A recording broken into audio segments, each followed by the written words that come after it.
Big boss house లో కొనసాగుతున్న నిఖిల్ మనసు ఎలాంటిదంటే, నా వల్ల ఎవరూ బాధపడకూడదు, వాళ్ళ వల్ల నేను బాధపడినా పర్వాలేదు అనే తరహాలు ఆలోచించుకుంటూ హౌస్ లో ఉన్న కంటెస్టెంట్స్ కి విలన్ గా మారాడనే చెప్పాలి.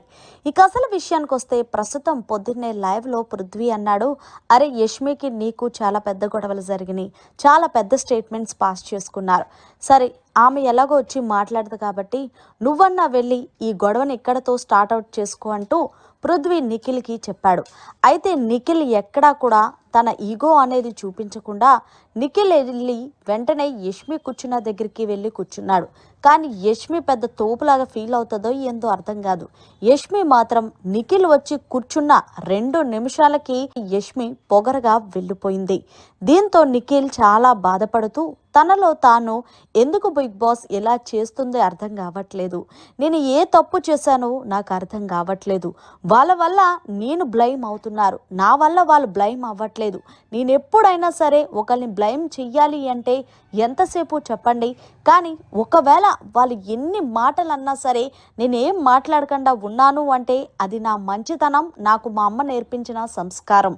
ఒక ఆడపిల్లని ఇంత పెద్ద రియాలిటీ షోలో బ్లైమ్ చేయాలి అంటే ఎంతసేపు, కానీ ఎంతో కొంత నాది తప్పు ఉండే ఉంటుంది కదా అని అనుకొని యష్మికి సారీ చెప్దామని వెళ్తే అంత పొగరుగా ఎలా వెళ్ళిపోతుంది బిగ్ బాస్ అంటూ తనలో తాను బాధపడుతూ బిగ్ బాస్ కి చెప్తున్నాడు.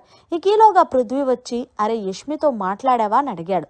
దీనికి బదులుగా నిఖిల్ అన్నాడు, మాట్లాడడానికి ఛాన్స్ ఇస్తేనే కదరా నేను వచ్చి కూర్చున్నాను, ఈలోగా ఆమె చాలా సీరియస్గా వీడు ఎవడో అన్నట్టుగా వెళ్ళిపోయిందిరా, అయినా నేనంత పెద్ద తప్పేం చేశానురా బాబు, నాకు అర్థం కావట్లేదు, అయినా నువ్వు చెప్పావని నేను ఈ గొడవ ఇక్కడతో స్టార్ట్అప్ చేసుకొని నీ లైఫ్ నీదమ్మా, నా లైఫ్ నాది, ఇప్పటికి నేను నీ క్లారిటీ ఇద్దాం అనుకుంటున్నాను, నేను నీ మీద నాకు ఎలాంటి హోప్స్ లేవని చెప్దాం అనుకున్నాను రా, ఆమె ఆ గ్యాప్ కూడా ఇవ్వకుండా వెళ్ళిపోయిందంటే, సర్లే అంత పొగరుంటే నీకెందుకురా వదిలేసి, నేనేంటంటే ఏదో ఇప్పటి వరకు మనతో మంచిగా ట్రావెల్ చేసింది కాబట్టి మీ ఇద్దరికి ఎలాంటి గొడవలు రావద్దని చెప్పానురా, నన్ను క్షమించరా అంటూ పృథ్వీ చెప్పాడు.